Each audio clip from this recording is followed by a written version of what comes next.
Hi అండి, welcome my channel. So ఈరోజు వచ్చేసి పూర్ణ మార్కెట్లో ఉన్న ఈ జగన్నాథ స్వామి ఆలయానికి వచ్చాము. సో వీడియో స్టార్ట్ అయ్యే ముందు అందరూ ఒక లైక్ చేయండి, సబ్స్క్రైబ్ చేయండి. వచ్చాము ఒక ద్వారము. సో లోపలికి వెళ్దాం రండి అన్నమాట. చాలా బాగుంది, ఒకసారి బ్యాక్ నుంచి చూపిస్తాను. సో ఫ్రెండ్స్, ఇదే జగన్నాథ స్వామి రథం అన్నమాట.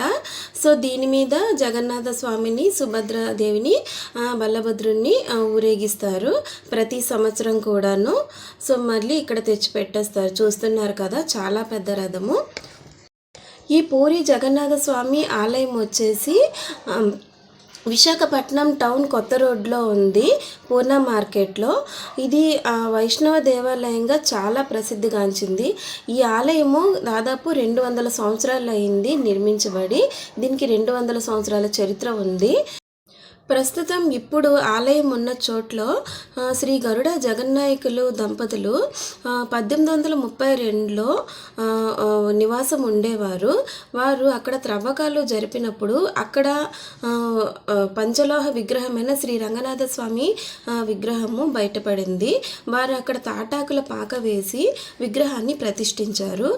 శ్రీ చలమయ్య దీక్షితులని అర్చకులుగా 1862లో గరుడవంశీయులు వారి ఆరాధ్య దైవమైన జగన్నాథ స్వామిని విగ్రహాలను పూరి నుంచి తీసుకువచ్చి ప్రతిష్ఠించారు. ఆలయాన్ని పునః ప్రారంభించారు. ఫ్రెండ్స్, 1864 సంవత్సరం నుండి జగన్నాథ స్వామి రథయాత్ర చాలా ఘనంగా జరుపుతారు ఇక్కడ. అలాగే ప్రతి సంవత్సరం కూడాను అన్నదానం పెడతారు. అలాగే ఇక్కడ ఆగమ శాస్త్రం ప్రకారము పూజాధికాలన్నీ చక్కగా జగన్నాథ స్వామి ఆలయానికి ఎదురుగా ఆంజనేయ స్వామి విగ్రహం ప్రతిష్ఠించబడి ఉందండి.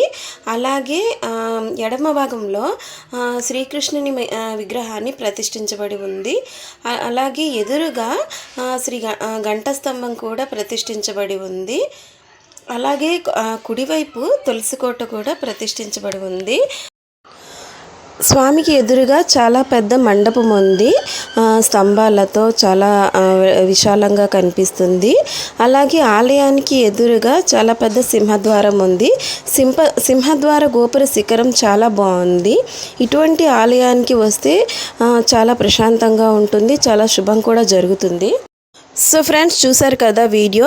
మీకు ఇటువంటి పురాతన ఆలయాలు చూడాలనుకుంటే నా ఛానల్ని ఫాలో చేయండి. సో ఫ్రెండ్స్, చూసారు కదా వీడియో. సో ఈ వీడియో మీకు నచ్చినట్టయితే లైక్ చేయండి, సబ్స్క్రైబ్ చేయండి, షేర్ చేయండి.